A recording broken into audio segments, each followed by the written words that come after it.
L'univers est un endroit vaste, mystérieux et en constante évolution.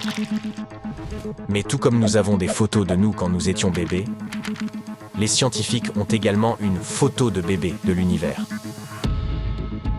Ils ont pu remonter 14 milliards d'années dans le passé. Comment est-ce possible? Eh bien, découvrons-le. Imaginez gagner les Oscars de la science pour une image montrant l'univers tout entier à ses débuts. Des scientifiques ont réalisé cet incroyable exploit grâce à la sonde Wilkinson Microwave Anisotropy de la NASA. Pour saisir cette image, on a construit un satellite ultra sophistiqué avant de l'envoyer dans l'espace pour recueillir une quantité faramineuse de données sur l'univers. Cette image s'est avérée être un véritable trésor cosmique. Elle a aidé à résoudre certaines des plus grandes questions de l'univers et a également révélé de nouveaux mystères. Ces données ont confirmé notre modèle standard de cosmologie et nous ont appris que notre univers avait environ 13,7 milliards d'années. De plus, elles ont montré que les éléments de notre tableau périodique ne constituaient qu'une infime partie de la composition de l'univers. En toute honnêteté, ce n'est pas vraiment une photo au sens traditionnel du terme. Évidemment, nous ne pouvons pas photographier ce qui s'est passé il y a si longtemps. L'image dont nous parlons est ce que l'on appelle le fond diffus cosmologique, ou FDC. Le FDC s'apparente à une faible lumière qui emplit tout l'univers dans toutes les directions. De tels indices peuvent nous aider à comprendre comment l'univers a évolué pour devenir ce qu'il est aujourd'hui. Le FDC est une lueur observable depuis n'importe où. Lorsque vous regardez au travers d'un télescope ordinaire, l'espace entre les étoiles et les galaxies semble plutôt obscur. Mais avec un télescope radio sophistiqué, nous pouvons détecter que cet espace vide et sombre scintille d'une lueur diffuse et uniforme. Elle est tout autour de nous et ne provient d'aucune étoile ou galaxie. Le fond diffus cosmologique est le plus intense dans la partie micro-ondes du spectre radio. Il s'agit d'une merveille gelée, prodigieusement froide, à environ moins 270 degrés. Brrr, c'est plus froid que tous les hivers que vous ayez connus.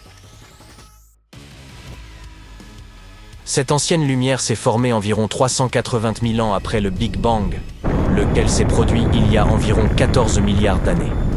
Nous regardons donc vraiment très loin dans le temps.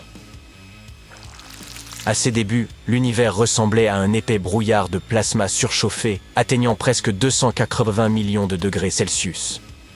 Il faisait si chaud que les atomes ne pouvaient même pas encore exister. Seuls des électrons et des protons libres rebondissaient dans tous les sens. En raison de ce brouillard extrêmement chaud, toute lumière tentant de se propager était dispersée par ces électrons. C'était comme essayer de voir au travers d'un pare-brise embué.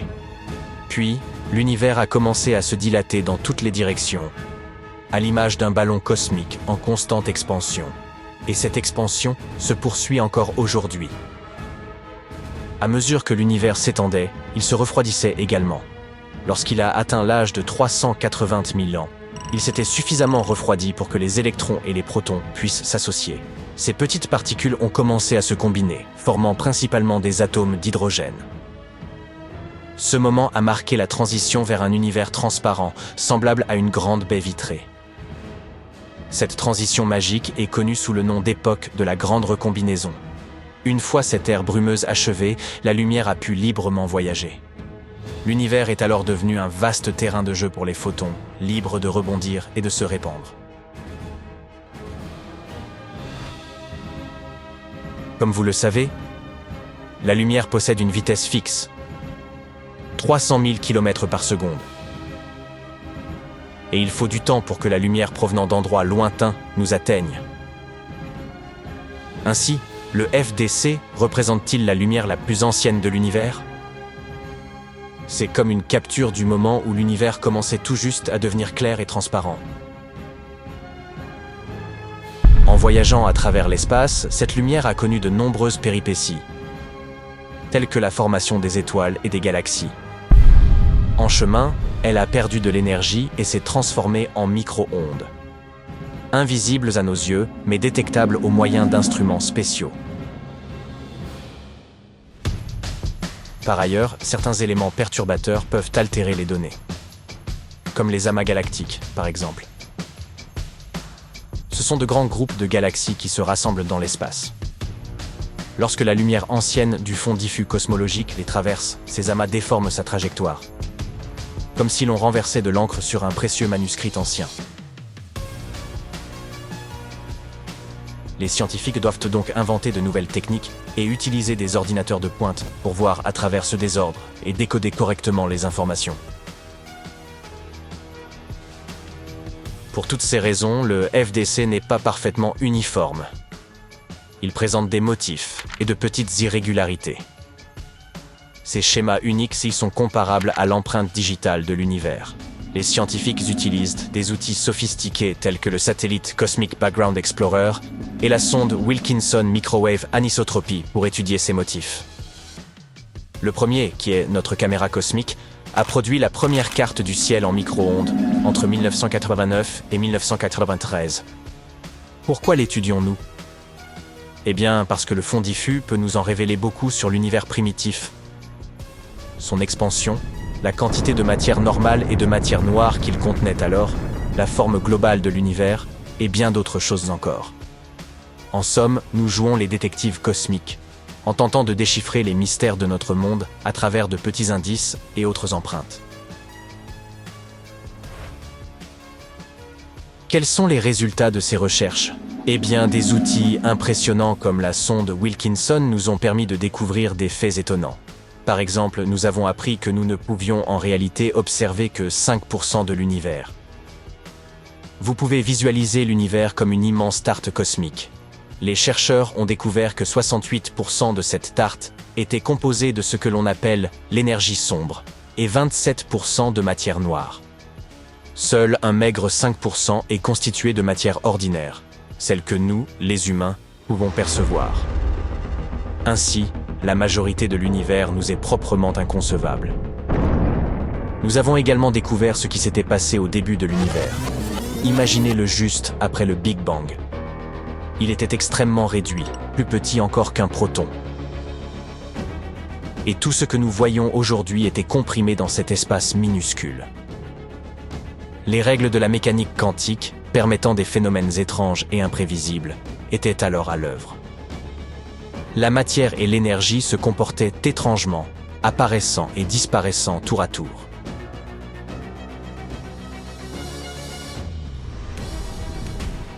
Puis, l'inflation cosmique s'est produite, et l'univers s'est soudain dilaté comme du pop-corn à l'échelle cosmique.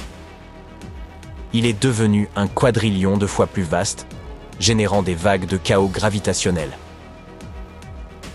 Certaines de ces ondes gravitationnelles ont empli l'univers naissant, laissant des empreintes uniques dans la lumière du fond diffus. Et tout cela a été découvert grâce aux images du FDC. La NASA prévoit de poursuivre ses recherches sur les photos de bébés de l'univers, au moyen d'un observatoire innovant baptisé Piper, dont l'anagramme signifie « explorateur de polarisation de l'inflation primordiale ». Imaginez Piper comme un ballon spatial destiné à s'élever haut dans le ciel depuis Fort Sumner, au Nouveau-Mexique.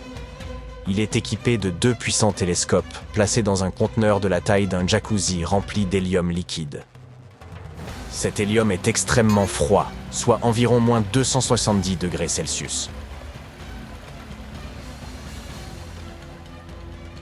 Mais Piper est conçu pour tirer parti de ce froid, car il est extrêmement sensible. Sa mission ? Explorer les premiers instants de l'univers, dès sa première photo de bébé.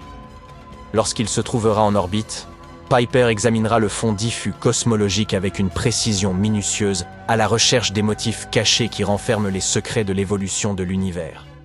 Il scrutera ainsi jusqu'à 85% du ciel. Le lancement de Piper est prévu pour la fin septembre. Vous pourrez même suivre en direct le palpitant gonflage du ballon sur le site web de la Columbia Scientific Balloon Facility. Ce sera sans doute une aventure extraordinaire.